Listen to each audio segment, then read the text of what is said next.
है तो हमें समाज को जगाना होगा, व्यवस्था की बुराइयों से लड़ना होगा। अभियान आपके हक के लिए आपकी आवाज है। अभियान, क्योंकि बदलाव जरूरी है। नमस्कार, अभियान में आपका स्वागत है। मैं हूं आपके साथ शीतल राजपूत। देश की राजधानी दिल्ली में प्राइवेट स्कूल्स की मनमानी की वजह से नर्सरी में अपने बच्चे का एडमिशन कराना कितना मुश्किल है, इसका अंदाजा वही लगा सकते हैं जो पेरेंट्स इन स्कूलों के चक्कर काटते हैं। स्कूलों की मनमानी का आलम यह है कि वो न सिर्फ 3 से 4 साल के बच्चे का इंटरव्यू लेते हैं, बल्कि पेरेंट्स यानी अभिभावकों का भी इंटरव्यू लेने के बाद बच्चे का एडमिशन नर्सरी में करते हैं। इस रवायत के खिलाफ आम आदमी पार्टी ने आवाज बुलंद की है। आज अभियान में यही मुद्दा है कि क्या नर्सरी में बिना इंटरव्यू के एडमिशन होनी चाहिए। क्या कहते हैं आप?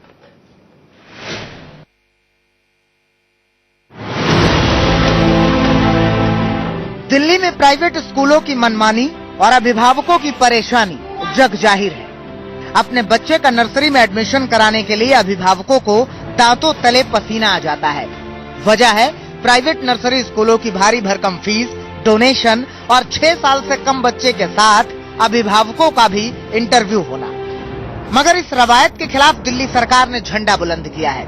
दिल्ली सरकार नर्सरी एडमिशन में निजी स्कूलों की मनमानी को रोकने के लिए दिल्ली स्कूल शिक्षा संशोधन विधेयक 2015 पेश करने की योजना बना रही है।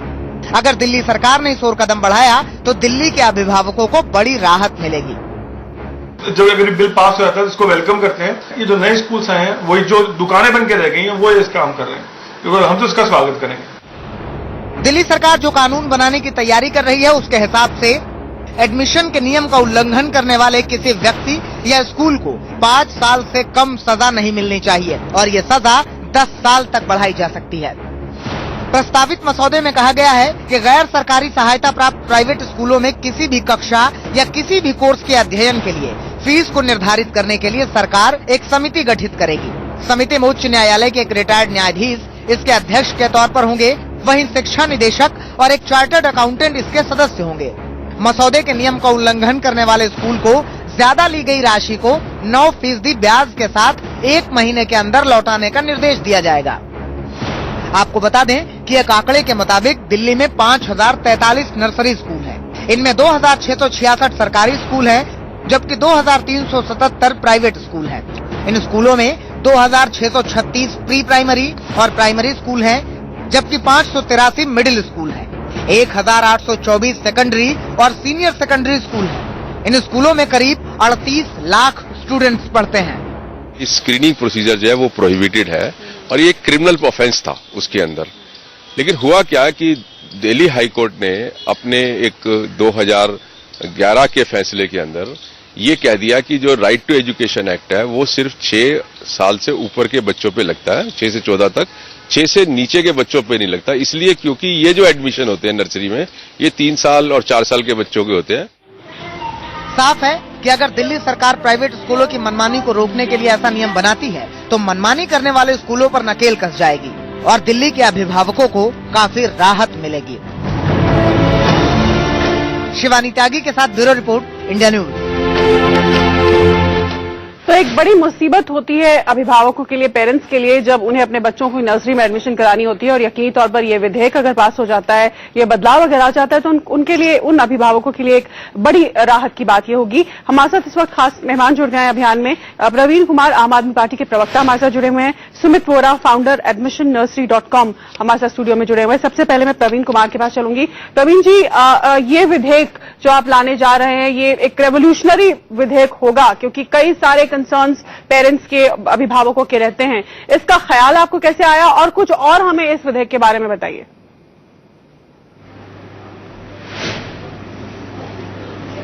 जी बिल्कुल, 1973 का जो एक्ट है, इस एक्ट के, ये जो एक्ट पहले बता दूं, ये जब एक्ट बना था 1973 एक्ट, इस समय पे तो मेरे ख्याल से हार्डली कोई प्राइवेट स्कूल रहा। इस टाइम पे 1973 के टाइम पे सारे सरकारी स्कूल ही मौजूद हुआ करते थे, जहां पे सारे लोग सरकारी स्कूल से ही शिक्षा लिया करते थे। लेकिन इस टाइम पे सरकारी स्कूल से ज्यादा जो है प्राइवेट स्कूल हो गए और गुणवत्ता, जो कि अभी तक जो गुणवत्ता मानी जा रही है कि प्राइवेट स्कूल की गुणवत्ता ज्यादा है, इसलिए सारे अभिभावक अपने बच्चों को जो है प्राइवेट स्कूल की तरफ रुख कर रहे हैं। और क्योंकि हर एक माता पिता चाहता है उसके बच्चों को क्वालिटी एजुकेशन देना, लेकिन जिस तरीके से कई सारे प्राइवेट स्कूल अच्छा भी परफॉर्म करते हैं और अच्छी तरीके से भी परफॉर्म करते हैं और with in rule and regulation भी परफॉर्म करते हैं, लेकिन कई सारे कुछ ऐसे स्कूल्स हैं जो कि गलत तरीके से इन नियमों का फायदा उठा के कुछ ना कुछ लूप होल ढूंढ के और उसकी गलत तरीके से यूज करते हैं। जिस तरीके से जैसे भी मिड ऑफ द मंथ वो फीस बढ़ा देते हैं, mid of the tenure fees बढ़ाते हैं, एनुअल चार्ज लेते हैं, डेवलपमेंट चार्ज लेते हैं, अलग अलग तरीके के चार्ज, और ये सारा बर्डन जो है माता पिता को पता भी नहीं होता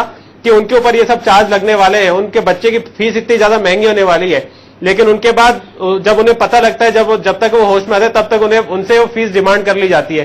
तो एक बहुत बड़ा झटका उस समय पे जो है माता पिता को लगता है। लेकिन इन सब चीजों से उबारने के लिए हम 1973 एक्ट जो है दिल्ली एजुकेशन एक्ट, उसको पूरी तरीके से संशोधित करने जा रहे हैं और उसमें कुछ ऐसे 2015 के अमेंडमेंट लाने जा रहे हैं जिसमें कि जो भी स्कूल जो है निर्धारित अपनी फीस के अकॉर्डिंग जो कि कुछ पैरामीटर्स हैं, जो कि पैरामीटर्स अगर वो फुलफिल नहीं करेंगे और गलत तरीके से अपनी फीस का इजाफा करेंगे तो उसमें जेल टर्म तक है और उसमें पेनल्टी है, पेनल्टी तक है। की तो बात, ये सारे जो प्राइवेट स्कूल है नर्सरी में इंटरव्यूज रोकने के लिए भी आप पहल करने जा रहे हैं और ये भी प्रावधान होगा अगर ये विधेयक पास हो जाता है कि नर्सरी में अगर इंटरव्यू लिया किसी स्कूल ने बच्चे का या अभिभावक का तो उसे 10 साल की सजा हो सकती है स्कूल को, मतलब जिन्होंने भी लिया हो इंटरव्यू।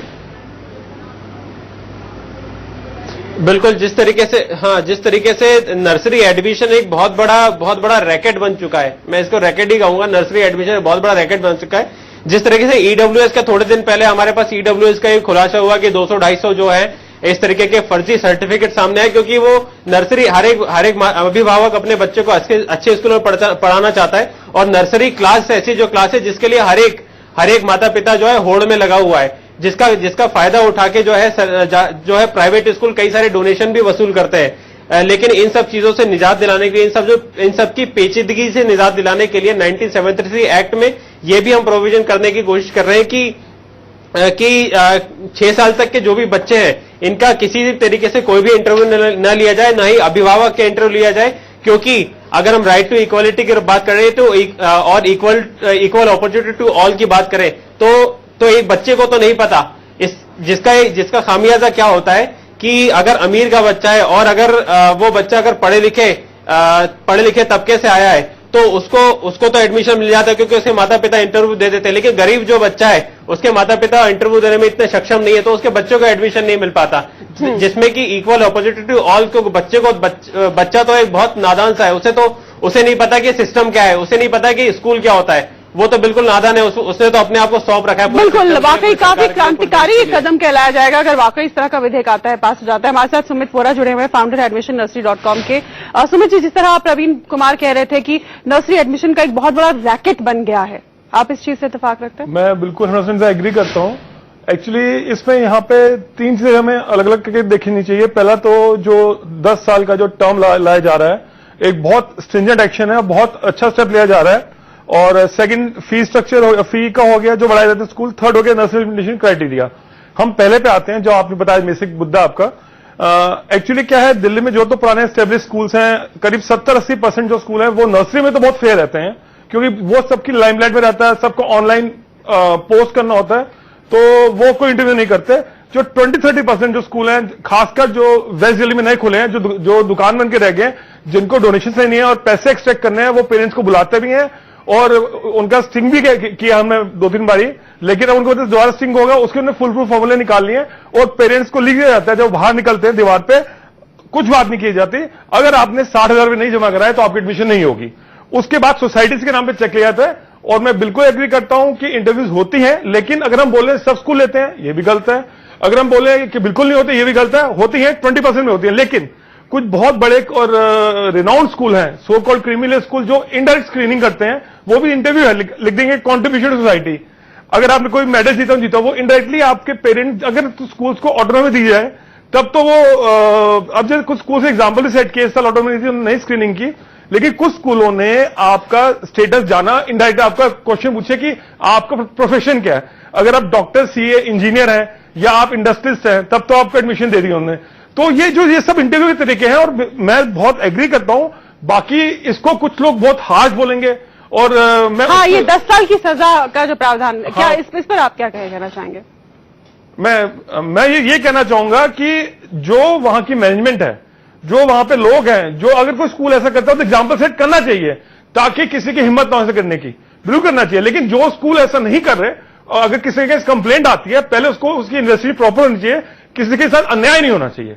लेकिन कोई स्कूल करता है तो उसके साथ एग्जाम्पल सेट करना चाहिए, तभी एक, क्योंकि बिकॉज हुआ क्या है कि पेरेंट्स को तो ना कोई रिस्पेक्ट मिलती है, स्कूल के अंदर घुसे भी नहीं जाता एडमिशन के वक्त, तो उनको तो बोला जाता है पहले पैसे लेके आइए उसके एडमिशन होगा। मतलब आप ये सोचिए, जो पेरेंट टीचर एसोसिएशन जो बनती है, पेरेंट एसोसिएशन बनती है, वो एक नामात्र की चीज है, जो स्कूल में उनकी कुछ भी नहीं सुधी आती किसी चीज में। आप फी को बढ़ाते हैं, अगर आप उनके पास जाएंगे कि जो पेरेंट बॉडी के रिप्रेजेंटेटिव की फीस बढ़ गई है, हम तो कुछ नहीं कर सकते, स्कूल वाले हमारे सुनते नहीं है। एक तमिलनाडु का एक्ट है जिनकी बात कर रहे थे, वो हाई कोर्ट का एक्ट है, उसमें आप 3 साल बाद 10% फीस इंक्रीमेंट कर सकते हैं। नॉर्मली स्कूल का फीस बढ़ा सकता है जब वो कोई फैसिलिटी ऐड कर रहा है, कि स्कूल ने अगर स्विमिंग पूल ऐड किया या हॉर्स राइडिंग ऐड किया, कोई बड़ा एक्सपेंस आया, तो उसको पेरेंट्स को बोल सकता है कि हमने 1 करोड़ खर्च किया, हम इसको डिस्ट्रीब्यूट कर रहे हैं। लेकिन यहां पर स्कूल 10, 20, 25, 30, 50% तक फीस बढ़ा रहे हैं, और 50% जो मैं बता रहा हूं एग्जैक्ट फिगर नहीं है, ये दिल्ली की स्कूल की बात कर रहा हूं, और ये हाल एनसीआर में भी है। तो ये स्टेप सर, तीनों स्टेप बहुत मतलब एक क्रांतिकारी स्टेप है। पिछले 5 साल में मैंने तो नहीं देखा कि जब तक कोई पुरानी सरकार थी, हम लोग इतना चिल्लाते रहते थे और हमें तो बोला जाता था कि आप अपनी वेबसाइट चलाइए, आप अपनी दुकान खोल के बैठे हैं, ये हमें बोला जाता, क्योंकि हम पेरेंट्स की आवाज आते थे। लेकिन पहली पार्टी आई है जिसे पेरेंट्स की सुनी है। चलिए, पेरेंट्स की सुनी, लेकिन अगर सुनी है तो ये कब तक लागू होगा, ये मसौदा कब तक तैयार होगा, क्या टाइम फ्रेम है उसका, इसका जवाब मैं प्रवीण कुमार जी से लेना चाहूंगी।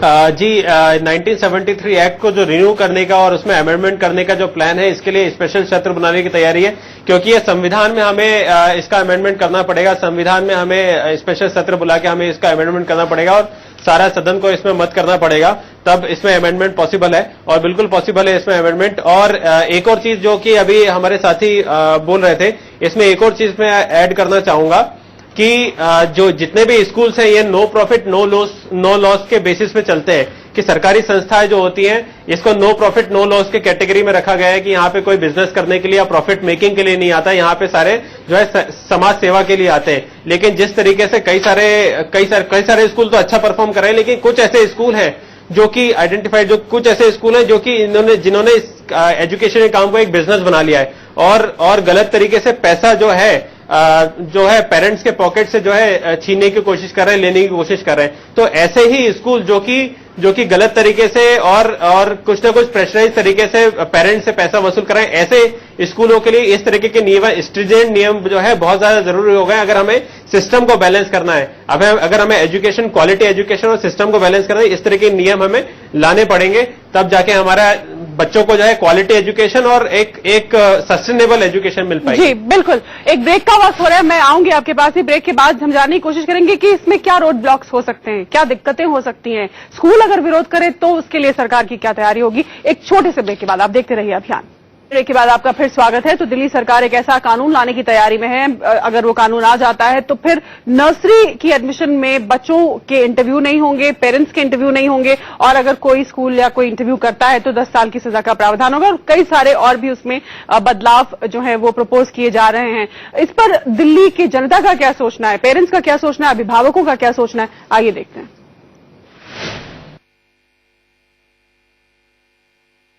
अगर ये कानून पास हो जाए तो ज्यादा बेटर है, क्योंकि कई पेरेंट्स जो होते हैं पढ़े लिखे नहीं होते, और जो पेरेंट्स पढ़े लिखे नहीं है तो उनके बच्चे कहाँ जाएंगे, बल्कि जो पेरेंट्स पढ़े लिखे नहीं है उनके बच्चों को ज्यादा हमें आगे बढ़ाना चाहिए। इंटरव्यू करते हैं, इससे नॉलेज निकाल लेते हैं कि मतलब पेरेंट्स कितनी डोनेशन दे सकते हैं, तो वो उस हिसाब से मुंह मांगी डोनेशन उनसे मांगते हैं, और जो गरीब होते हैं उनको मतलब वहां तक पहुंचने का मौका ही नहीं मिलता है। बच्चे की काबिलियत देखनी चाहिए, बच्चे का दिमाग देखना चाहिए, उस हिसाब से उसको एडमिशन देना चाहिए। सुमित वोरा हमारे साथ जुड़े हुए हैं, फाउंडर admissionNursery.com के। सुमित, ये जैसे कि हमने पेरेंट्स को सुना कि ये इंटरव्यू तुरंत तत्काल खत्म होने चाहिए, क्योंकि इन इंटरव्यूज के जरिए ही स्कूल ये जान लेते हैं कि बच्चे की फाइनेंशियल बैकग्राउंड क्या है, फैमिली बैकग्राउंड क्या है, किस बच्चे को हम उसके आधार पर एडमिशन दे सकते हैं। ये इस बात को आप सही मानते हैं? बिल्कुल ठीक है, क्योंकि आप देखिए 3 साल के बच्चे को आप ABCD भी नहीं आती, उससे आप क्या पूछ लेंगे। कोई बच्चा रात को ठीक से सोया नहीं है और ठीक से मूड में नहीं है, प्रिंसिपल तो उसको रिजेक्ट कर देगा बोल के कि बच्चे को चाहता नहीं है। उस वक्त उसकी डिस्क्रिप्शन है प्रिंसिपल की, स्कूल की, अपनी पावर को मिसयूज करने की। 3 साल का बच्चा क्या जानता है, उससे आप क्या पूछ लेंगे। उसको ना तो न्यूमेरिक्स आते हैं, कुछ नहीं आते। तो इंटरव्यूज तो हमारा जो under women and child welfare act है उसमें भी स्क्रीनिंग अलाउड नहीं है, और आरटी जो 6 से होता है वो उसमें अलाउड नहीं है। मेन मुद्दा यहाँ पे यह है कि कई स्कूल क्या करते हैं, जो रिनाउंड स्कूल हैं वो नर्सरी में तो बहुत फेयर सिस्टम कर लेते हैं, जाके केजी में और केजी और फर्स्ट में एक तो डिक्लेयर नहीं करते ओपनली कि एडमिशंस कब होनी है, और उसके बाद चुपचाप जिन लोगों ने अपनी एप्लीकेशन दी होती हैं उनको इंटरव्यू लिए बुला लेते हैं फोन करके, और प्रोफाइलिंग करके देखते हैं कि पेरेंट्स क्या करते हैं और उनको एडमिशन देते हैं। मैं आपको 2 एग्जांपल देता हूं। एक आदमी की शॉप थी करोल बाग में, वो रिजेक्ट हो गया, और वहीं पे एक जो 2 लोग गए जो मुझे जानते थे फोरम के थ्रू, जिन्होंने अप्रोच किया, सबने अप्लाई किया। आज इंटरव्यूज हैं XYZ स्कूल में, बहुत प्रोमिनेंट स्कूल है, मतलब टॉप दिल्ली के 3 या 5 स्कूलों में आएगा। तो मैं हैरान था, मैंने कहा हमें नॉलेज नहीं, हमारे काम में नॉलेज देना सबको नहीं, सब ओपन डिक्लेयर नहीं किया। फिर पता लगा जिसका तो प्रोफाइल IT प्रोफेशनल था वो सिलेक्ट हो गया, जो शॉपकीपर था उसको रिजेक्ट कर दिया। और बताइए, उसमें बच्चों को कुछ पूछा नहीं, वो 4 साल का बच्चा था केजी का। तो प्रोफाइलिंग तो होती है। अब कुछ बिल्कुल नहीं करते, कुछ स्कूल स्पेसिफिक होते हैं, कुछ स्कूल देखते हैं कि पेरेंट्स का बैकग्राउंड क्या है, उनको बेनिफिट क्या होगा।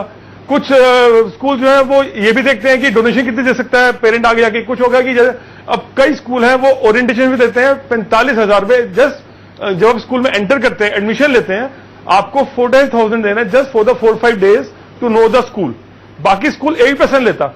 तो इस तरह ही वो स्कूल जो है वो स्क्रीन मतलब एक बड़ा बिजनेस, बड़ा रैकेट जो है वो एक तरह से बन गया। बड़ा रैकेट बन गया। ऐसे मासूम स्तर पर जब बच्चा नर्सरी में एडमिशन ले रहा है, बिल्कुल शुरुआत है उसकी शिक्षा की, उस वक्त में ये बिल्कुल सही अप्रोच नहीं है। हमारे पास वक्त खत्म हो रहा है, लेकिन प्रवीण कुमार के पास एक बार चलूंगी। प्रवीण जी, ठीक है, कानून की तारीफ हो रही है जो आप लाने की सोच रहे हैं, जिसका मसौदा तैयार हो रहा है, लेकिन इसके लिए रोड ब्लॉक्स जो होंगे उनका सामना कैसे करेंगे? स्कूल यकीनी तौर पर कई स्कूल इसका विरोध भी करेंगे, उसके लिए क्या तैयारी है? नहीं, बिल्कुल। जिस तरीके का रोड, ऑब्वियसली इतना जितना स्ट्रिंजेंट डिसीजन ये है कि अगर आपने 10 साल की सजा अगर किसी भी उल्लंघन करने वालों को दी है, और जो कि कई सारे ऑलरेडी इस तरीके के लोग हैं जो कि इसमें इन्वॉल्व हैं, तो कहीं ना कहीं से रोष तो आएगा ही आएगा। लेकिन रोष आने का मतलब ये नहीं है कि सरकार अपना काम करना बंद कर देगी। सरकार तो कुछ काम करेगी, और जो जनता के वेलफेयर के लिए काम है, पब्लिक को सुविधा देने का काम है, वो भले कितने भी हार्ड स्टेप लेने पड़े, लेकिन वो सुविधा वाले चीजें तो ये आम आदमी पार्टी की सरकार जो है वो करके रहेगी। और एक और जो बड़ी चीज है जिससे शिक्षा में गंभीरता आम आदमी पार्टी की इसलिए और तरीके से दिखाई देती है, जिस तरीके से दिल्ली की सरकार ने अपना शिक्षा बजट दुगना कर दिया है। पहले 4,000 करोड़ था, अब 9,000 करोड़ कर दिया है। इससे साबित होता है कि आम आदमी पार्टी जो है वो शिक्षा के लिए कितनी ज्यादा सजग है, और शिक्षा एक बुनियाद है जिसको बदल कर ही हम देश को बिल्कुल अच्छी शुरुआत है, अच्छी पहल है, अच्छी सोच है। फिलहाल आपका धन्यवाद हमारे साथ जुड़ने के लिए। सुमित जी, आपका भी बहुत बहुत धन्यवाद। अभियान में अभी के लिए आज के लिए इतना ही, लेकिन इंडिया न्यूज पर खबरें लगातार जारी हैं, आप देखते रहिए इंडिया न्यूज।